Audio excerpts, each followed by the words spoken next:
श्री गणेशाय नमः। ओम श्री परमात्मने नमः। संक्षिप्त गरुड़ पुराण आचार कांड अध्याय 96। वर्ण संकर जातियों का प्रादुर्भाव, गृहस्थ धर्म, वर्ण धर्म तथा 37 प्रकार के अनध्याय। याज्ञवल्क्य जी ने कहा, अब मैं संकर जातियों की उत्पत्ति एवं गृहस्थ आदि के श्रेष्ठ धर्मों का वर्णन करता हूँ। ब्राह्मण पुरुष से विवाहिता क्षत्रिय कन्या में मूर्धा वसिक्त, विवाहिता वैश्य कन्या में अंबष्ठ और विवाहिता शूद्रा में पार्श्व निषाद नामक संकर का जन्म होता है। क्षत्रिय पुरुष से वैश्य कन्या में माहिष्य तथा शूद्रा में मलेच्छ की उत्पत्ति होती है।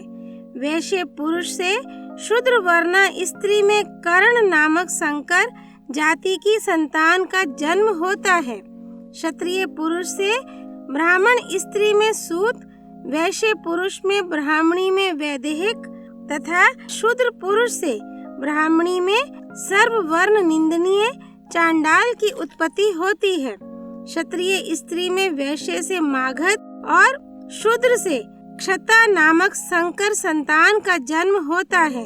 इसी प्रकार वैश्य स्त्री शूद्र पुरुष के संसर्ग से आयोगव नामक वर्ण संकर पुत्र को जन्म देती है। क्षत्रिय पुरुष से वैश्य कन्या में उत्पन्न हुए माहिष्य संकर के द्वारा करणी, वैश्य से शूद्रा में उत्पन्न स्त्री के साथ संसर्ग होने पर रथकार का जन्म होता है।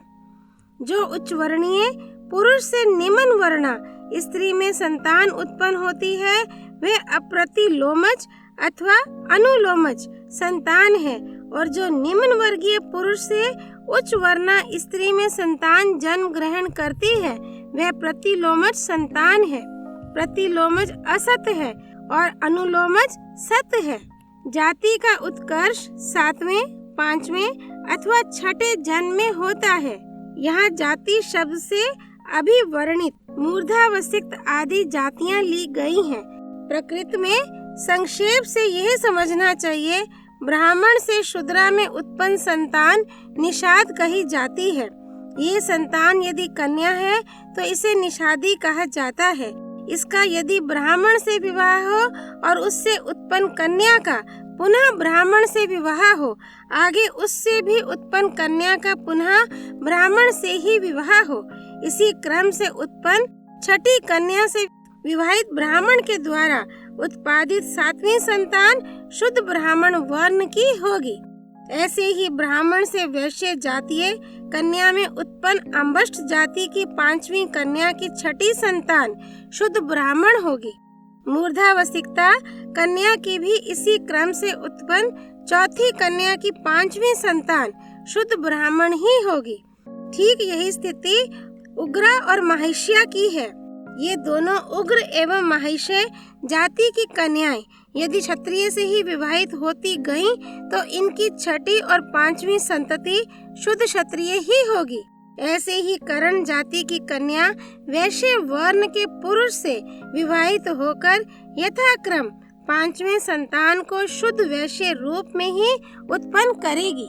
इसके अतिरिक्त यह भी जानने योग्य है कि कर्म का व्यत्यय होने से भी जिस वर्ण का कर्म किया जा रहा है, वही वर्ण 7वें, 6ठे तथा 5वें जन्म की संतान का हो जाता है।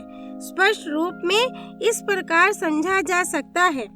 धर्मशास्त्र के अनुसार ब्राह्मण को अपनी मुख्य वृत्ति याजन तथा अध्यापन आदि से जीविका चलानी चाहिए। आपातकाल में अपनी मुख्य वृत्ति से जीविका न चल पाने पर क्षत्रिय वृत्ति, वैश्य वृत्ति या शूद्र वृत्ति भी ब्राह्मण स्वीकार कर सकता है। यही क्षत्रिय एवं वैश्य के बारे में भी व्यवस्था है। जब कोई वर्ण अपनी मुख्य वृत्ति का परित्याग कर अन्य द्वितीय, तृतीय वर्ण की वृत्ति स्वीकार करता है, तो यह हीन वर्ण की वृत्ति मानी जाती है। और यह हीन वर्ण की वृत्ति स्वीकार करना ही कर्म व्यत्यय है। इस प्रकार के कर्म व्यत्यय होने पर आपत्ति काल के अभाव में भी यदि कोई हीन वर्ण की वृत्ति का परित्याग नहीं करता है, तो उसकी 7वीं, 6ठी, 5वीं, कुल परंपरा में उत्पन्न संतति उस हीन वर्ण की ही होगी जिस हीन वर्ण की वृत्ति स्वीकार कर जीविका निर्वाह किया जा रहा है। दृष्टांत के रूप में यह कहा जा सकता है, यदि कोई ब्राह्मण शूद्र वृत्ति से जीविका चला रहा है और उसका परित्याग बिना किए पुत्र उत्पन्न कर रहा है तथा यह पुत्र भी शूद्र वृत्ति से अपना जीवन चलाता हुआ अपना पुत्र उत्पन्न कर रहा है एवं यह तीसरा पुत्र भी शूद्र वृत्ति में रहकर ही अपना पुत्र उत्पन्न कर रहा है, तो ऐसी परंपरा में 7वें जन्म में शूद्र ही उत्पन्न होगा। वैश्य वृत्ति से जीविका निर्वाह की दशा में 6ठे जन्म में वैश्य ही उत्पन्न होगा। क्षत्रिय वृत्ति से जीविका निर्वाह की स्थिति में 5वें जन्म में क्षत्रिय ही उत्पन्न होगा। क्षत्रिय भी शूद्र वृत्ति से जीविका निर्वाह करने पर 6ठे वंश में शूद्र वर्ण की एवं वैश्य वृत्ति से जीविका निर्वाह करने पर 5वें वंश में वैश्य वर्ण की संतान उत्पन्न करेगा। ऐसे ही वैश्य भी शूद्र वृत्ति से जीविका निर्वाह करते हुए अपनी पुत्र परंपरा के 5वें जन्म में शूद्र को ही उत्पन्न करेगा। इसी प्रसंग से यह भी ज्ञातव्य है, 3 प्रकार की जातियां हैं, संकर जाति, संकीर्ण संकर जाति तथा वर्ण संकीर्ण संकर जाति। संकर जाति के मूर्धा, वसिक्त, अंबष्ट आदि 6 भेद ऊपर बताए गए हैं। इन्हें अनुलोमज कहा जाता है। ऐसे ही सूत, वैदेहिक आदि भी 6 संकर जाति के भेद पहले ही कहे जा चुके हैं, ये प्रतिलोमज हैं। संकीर्ण संकर जाति के जो लोग होते हैं उनका निर्देश पहले रथकार की उत्पत्ति बताकर किया गया है। अब वर्ण संकीर्ण संकर जाति के लोगों को इस प्रकार समझनी चाहिए। मूर्धावस्थिकता स्त्री में क्षत्रिय, वैश्य अथवा शूद्र से जो उत्पादित हैं, ऐसे ही अंबष्ट जाति की स्त्री में वैश्य अथवा शूद्र के द्वारा जो उत्पादित हैं और पार्श्व निषाद जाति की स्त्री में शूद्र के द्वारा जो उत्पादित हैं, वे वर्ण संकीर्ण संकर जाति के होते हैं। इन्हें अधर प्रतिलोमज कहते हैं। इसी प्रकार मूर्धावस्थिक, अंबष्ट एवं पार्श्व निषाद जाति की स्त्रियों में ब्राह्मण के द्वारा जो उत्पादित हैं, महिष्य एवं उग्र जाति की स्त्रियों में ब्राह्मण अथवा क्षत्रिय से जो उत्पादित हैं और कर्ण जाति की स्त्री में ब्राह्मण, क्षत्रिय अथवा वैश्य से जो उत्पादित हैं, उन्हें उत्तर अनुलोमज कहते हैं। उनमें अधर प्रतिलोमज असत तथा उत्तर प्रतिलोमज सत माने जाते हैं। गृहस्थाश्रमी को प्रतिदिन विवाह अग्नि में अथवा संपत्ति विभाग के समय स्वयं लाई गई संस्कृत अग्नि में स्मार्त कर्म, वैश्वदेव आदि संपन्न करना चाहिए। श्रोत कर्मानुष्ठान, अग्निहोत्र आदि, वैताना अग्नि, आहवनीय आदि अग्नियों में करना चाहिए। शरीर चिंता प्रातः सायं अवश्य करणीय मल मूत्र विसर्जन को शास्त्रीय विधि से संपन्न कर गंध लेप निवृत्ति पर्यंत शुद्धि प्राप्त कर दंत धावन एवं स्नान कर द्विज को प्रातःकाल संध्योपासन करना चाहिए तथा अनंतर अग्नि में हवन अग्निहोत्र करके समाहित चित्त से सूर्य देवता के मंत्रों का जप करना चाहिए। उसके बाद गृहस्थाश्रमी वेदार्थ, निरुक्त, व्याकरण आदि तथा अन्य विविध प्रकार के शास्त्रों का अध्ययन करे।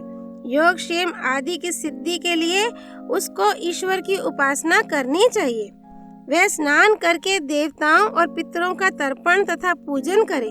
तदनंतर उसको वेद, पुराण तथा इतिहास का यथाशक्ति अध्ययन एवं आध्यात्मिकी विद्या का जप चिंतन करना चाहिए। तत्पश्चात भूत, पितर, देव, ब्रह्म और मनुष्य जाति के लिए गृहस्थ बलि कर्म, स्वधा, होम, स्वाध्याय तथा अतिथि सत्कार करे। देवताओं के लिए अग्नि में हवन करना चाहिए। भूत बलि, श्वान, कुत्ता, चांडाल एवं काक आदि के लिए पका हुआ अन्न भूमि पर दे। पितृगण एवं मनुष्यों को अन्न के सहित जल भी प्रतिदिन प्रदान करना चाहिए। प्रतिदिन स्वाध्याय करे, केवल अपने लिए अन्न पाक ना करे। स्ववासिनी, अपने पितृगृह में रहने वाली विवाहिता स्त्री, वृद्ध, गर्भिणी, व्याधि पीड़ित कन्या, अतिथि तथा भृत्यों को भोजन प्रदान कर गृह स्वामिनी और उसका पति शेष बचे हुए अन्न का भोजन करे। अग्नि में पंच प्राणाहुति देकर अन्न की निंदा ना करते हुए भोजन करना चाहिए। भोजन के आदि और अंत में आपोषण विधि से आचमन करे तथा सम्यक प्रकार से पका हुआ हितकारी स्वल्प भोजन बालकों के साथ करना चाहिए। पात्र आदि से आच्छादित अमृत तुल्य भोजन द्विज को कराना चाहिए। यथाशक्ति अतिथि एवं अन्य वर्णों को कर्मशः भोजन देना चाहिए। सायंकाल भी आए हुए अतिथि को लौटाना नहीं चाहिए। इसमें विचार करने की आवश्यकता नहीं है। सुव्रत ब्रह्मचारी एवं सन्यासी भिक्षुक सत्कार पूर्वक भिक्षा प्रदान करनी चाहिए। द्वार पर पधारे सभी को भोजन कराना चाहिए। प्रतिवर्ष स्नातक, आचार्य एवं राजा की पूजा करनी चाहिए। ऐसे ही मित्र, जामाता एवं ऋत्विक प्रतिवर्ष पूजनीय हैं। पथि को अतिथि तथा वेद पारंगत को श्रोत्रिय कहा जाता है। ब्रह्मलोक की कामना करने वाले ग्रस्त जनों के लिए ये दोनों मान्य हैं। सत्समान आमंत्रण के बिना ब्राह्मण को दूसरे के यहाँ बने हुए पकवान को प्राप्त करने की अभिलाषा नहीं करनी चाहिए। गृहस्थ को वाणी, हाथ, पैर की चंचलता एवं अति भोजन करने से बचना चाहिए। संतुष्ट श्रोत्रिय तथा अतिथि को विदा करते समय ग्राम की सीमा तक उनका अनुगमन करना चाहिए। गृहस्थ अपने इष्ट मित्र एवं बंधुओं के साथ दिन का शेष भाग व्यतीत करे। तदनंतर सायंकालीन संध्योपासना करके वह पुनः अग्निहोत्र कर भोजन ग्रहण करे। इसके बाद उसको अपने सुबुद्ध वृत्तियों के साथ बैठकर अपने हित का विचार करना चाहिए। तदनंतर ब्रह्म मुहूर्त में निद्रा का परित्याग कर वह धनादि से ब्राह्मण को संतुष्ट करे तथा वृद्ध, दुखी एवं भार ढोने वाले पथिकों को भली भांति मार्ग दिखाकर प्रसन्न करे। यज्ञानुष्ठान, अध्ययन और दान वैश्य तथा क्षत्रिय का कर्म माना गया है। इसके अतिरिक्त ब्राह्मण के लिए याजन, अध्यापन तथा प्रतिग्रह ये 3 कर्म अधिक बताए गए हैं। क्षत्रिय का प्रधान कर्म प्रजा पालन है। वैश्य वर्ण के लिए कुत्सित, सूद, कृषि, वाणिज्य और पशुपालन मुख्य कर्म कहा गया है। शूद्र वर्ण का प्रधान कर्म ब्राह्मण, क्षत्रिय एवं वैश्य की सेवा करना है। द्विजों को यज्ञ आदि कर्तव्यों में प्रमाद नहीं करना चाहिए। अहिंसा, सत्य, असत्य, शौच, इंद्रिय संयम, दम, क्षमा, सरलता और दान सभी के लिए धर्म के साधन हैं। अपने वर्ण धर्मानुसार जीविका का आश्रयण कर कुटिल और दुष्ट वृत्ति का परित्याग करना चाहिए। जो मनुष्य 3 वर्ष से अधिक काल तक के लिए अन्न का भंडारण करता है वह सोमरस पान करने की योग्यता रखता है। जिसके पास मात्र 1 वर्ष भर के लिए ही अन्न रहता है उसे मुख्यतः सोमयाग की प्राक क्रिया करनी चाहिए। द्विज को प्रतिवर्ष सोमयाग, पशुयाग, अग्रायणेष्टि तथा चातुर्मास्य याग यत्न पूर्वक करना चाहिए। यदि इन यागों को करना प्रतिवर्ष असंभव हो तो इन यागों के काल में वैश्वानरी इष्टि ही कर लेनी चाहिए। मुख्य कल्प के संपादन में असमर्थ के लिए जो द्वितीय कल्प विहित है वह हीन कल्प है। सोमयाग, अग्रायणेष्टि आदि मुख्य कल्प हैं। वैश्वानरी इष्टि हीन कल्प है। यदि मुख्य कल्प के संपादन योग्य द्रव्य है तो हीन कल्प का संपादन नहीं करना चाहिए। जितने भी फलप्रद काम्य अनुष्ठान है फल की कामना रहने पर उन्हीं का संपादन करना होगा। उनको ना कर हीन कल्प का संपादन करने पर फल नहीं प्राप्त हो सकता। ब्राह्मण को अपनी जीविका के लिए उस अप्रतिषिद्ध अर्थ की भी इच्छा नहीं करनी चाहिए जो स्वाध्याय विरोधी हो। ऐसे जिस किसी भी व्यक्ति से अर्थ पाने की इच्छा नहीं करनी चाहिए जिसका आचरण संदिग्ध हो। विरुद्ध वृत्ति, अयाज्य, याजन आदि से भी अर्थ अर्जन नहीं करना चाहिए। ऐसे ही नृत्य, गीत आदि प्रसंग से भी अर्थ अर्जन नहीं करना चाहिए। जो द्विज यज्ञ के लिए शूद्र से धन की याचना करता है वह मृत्यु के पश्चात चांडाल योनि में जन्म लेता है। यज्ञ के लिए लाए हुए अन्न को जो संपूर्ण रूप से यज्ञ में नहीं लगाता, वह कुक्कुर, गिद्ध अथवा काक योनि में जन्म ग्रहण करता है। ब्राह्मण को एक कुसुल कोष्ठक भर, एक मटका भर 3 दिन तक के लिए या 1 दिन तक के लिए अन्न संग्रह करना चाहिए, अथवा वह क्षिलोच वृत्ति से अपना जीवन निर्वाह करे। इन वृत्तियों में उत्तरोत्तर वृत्ति श्रेष्ठ है। यदि वह भूख से पीड़ित है तो उसको राजा, अपने छात्र या यज्ञ करने वाले यजमान से ही अन्न धन की याचना करनी चाहिए और दाम्भिक, हेतुक, पाखंडिक एवं वक वृत्ति वाले का सभी लौकिक शास्त्रीय कर्म में सर्वथा परित्याग करना चाहिए। वह स्वच्छ श्वेत वस्त्र धारण करे, सिर, दाढ़ी आदि के केश एवं नखों को यथा विधान कटवाए रहे। भार्या के साथ भोजन नहीं करना चाहिए। एक वस्त्र धारण कर तथा खड़े होकर भोजन नहीं करना चाहिए। कभी भी अप्रिय वचन नहीं बोलना चाहिए। यज्ञोपवीतधारी ब्राह्मण को विनीत होना चाहिए। दंड और कमंडलू धारण करना चाहिए। देव आदि को अपने दाहिने करके चलना चाहिए। वह नदी, वृक्ष छाया, भस्म, गोष्ठ, जल तथा मार्ग के मध्य में मूत्र का परित्याग ना करे।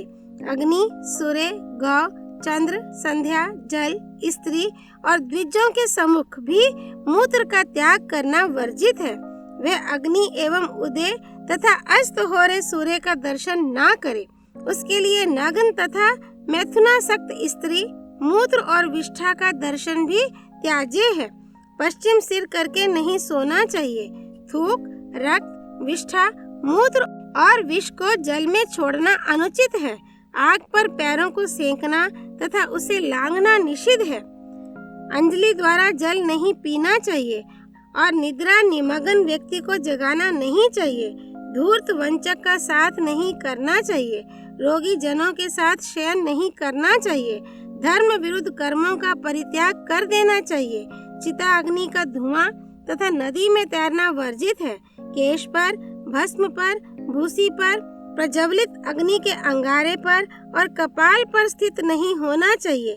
किसी से बछड़े को दूध पिलाती हुई गाय को बताना नहीं चाहिए और किसी के घर में द्वार के अतिरिक्त अन्य गवाक्षादि मार्गों से प्रवेश नहीं करना चाहिए।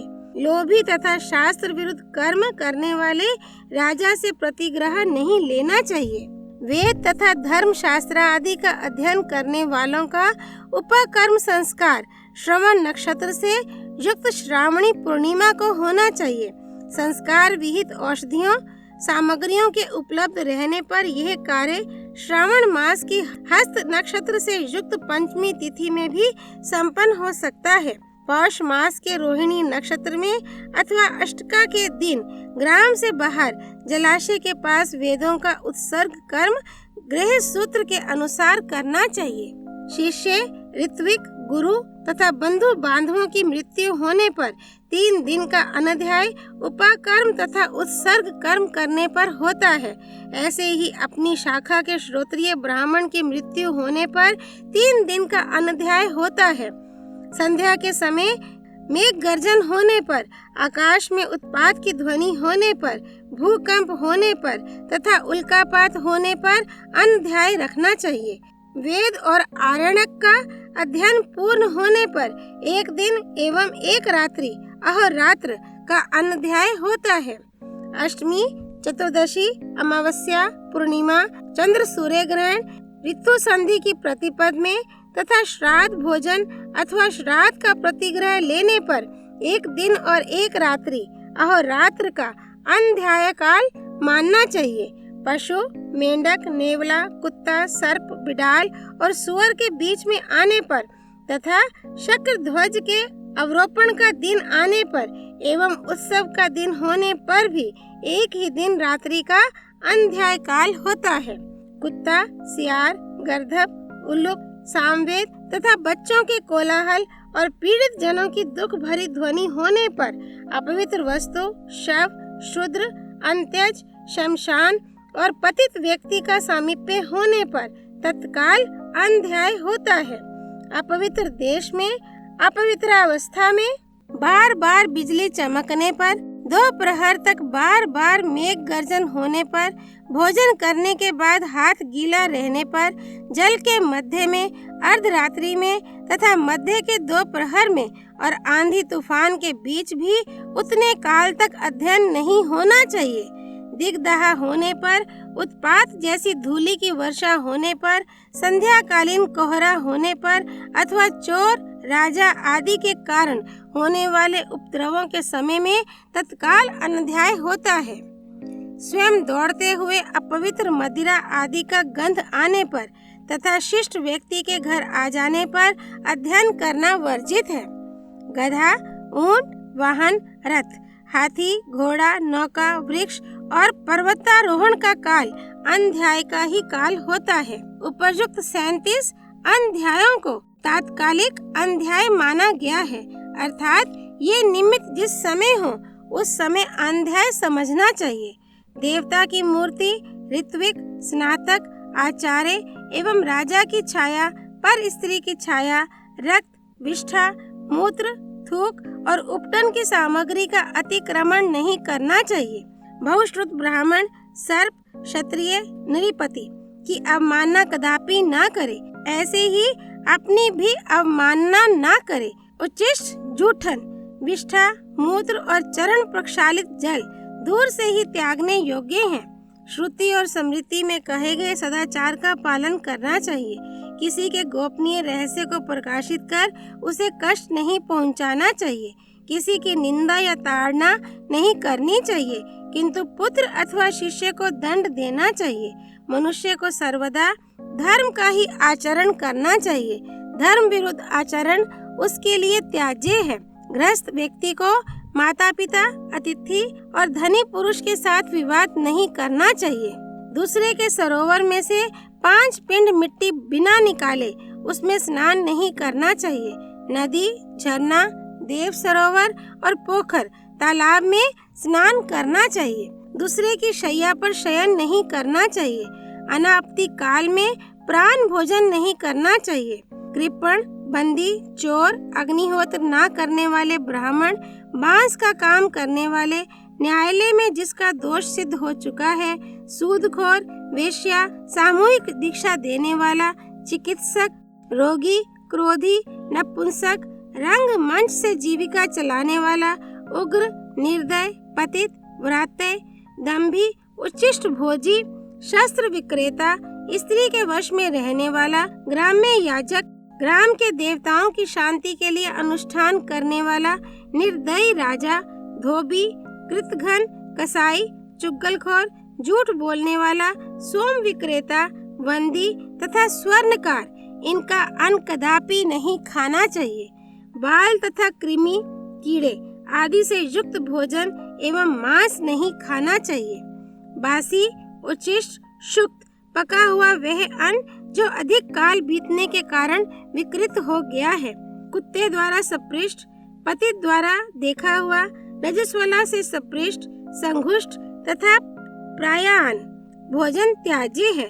गाय से सूंघा गया, पक्षियों के द्वारा उच्छिष्ट और जानकर पैर से छुआ गया अन्न भी त्यागने योग्य होता है।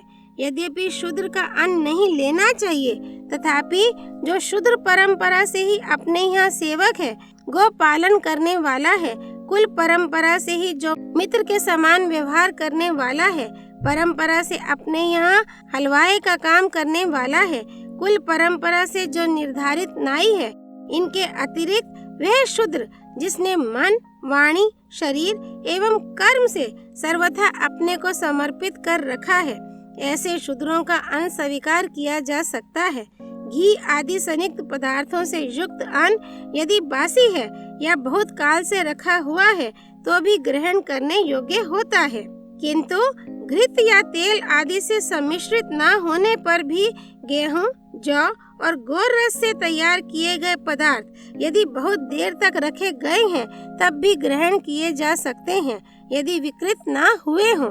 देव और अतिथि को बिना समर्पित किया हुआ तिल, तंडुल मिश्रित पदार्थ, यवागु, खीर, पुआ तथा पूड़ी का भोजन व्यर्थ हो जाता है।